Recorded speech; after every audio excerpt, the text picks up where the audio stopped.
அண்மை செய்தியை பார்த்து வருகிறோம். விழுப்புரத்தில் விபத்து ஏற்பட்டதால் மக்கள் அங்கே திடீர் போராட்டத்தில் இறங்கி இருக்கின்றனர். இதனால் போலீசார் தடியடி நடத்த வேண்டிய சூழல் அங்கே உருவாகி இருக்கிறது. கூடுதல் விவரங்களை செய்தியாளர் கலீஃப் அப்துல்லா வழங்க கேட்கலாம்.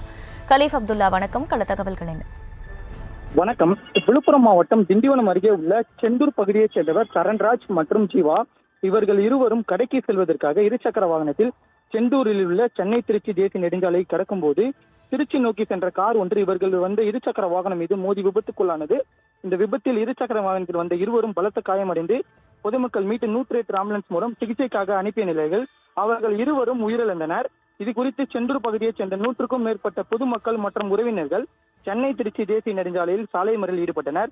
இது குறித்து தகவல் அறிந்து சம்பவ இடத்திற்கு வந்த திண்டிவனம் டிஎஸ்பி பிரகாஷ் போராட்டத்தில் ஈடுபடுபவர்களிடம் பேச்சுவார்த்தை நடத்தி போராட்டத்தில் ஈடுபட்டவர்களிடம் அங்கிருந்து கலந்து செல்லாததால் சென்னை திருச்சி தேசிய நெடுஞ்சாலையில் இருபுறமும் சுமார் 5 கிலோமீட்டருக்கு மேலாக கடும் போக்குவரத்து பாதிப்பு ஏற்பட்டது.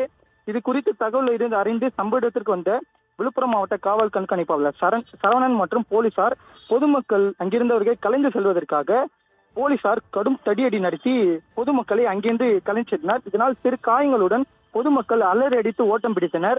மேலும் சென்னை திருச்சி தேசிய நெடுஞ்சாலையில் உள்ள செந்தூர் பகுதியில் அதிக விபத்து ஏற்படும் நிலையில் அங்கு பாலம் அமைக்க வேண்டி பல ஆண்டு காலமாக பொதுமக்கள் கோரிக்கை விடுத்து வந்த நிலையில் இதுவரையிலும் அந்த பகுதியில் பாலம் கட்டித்தராத குறிப்பிடத்தக்கது.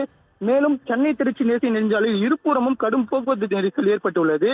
மேலும் செய்தி சேகரிக்க சென்ற செய்தியாளர் என்று கூறியும் செய்தியாளர் மீது விழுப்புரம் மாவட்ட எஸ்பி தலைமையில் போலீசார் செய்தியாளர் மீது தடியடி நடத்தினர்.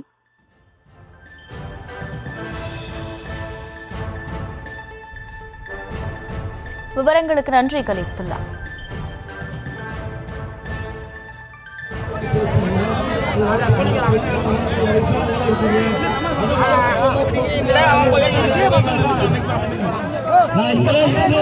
எத்தனை மணி ஆனாலும்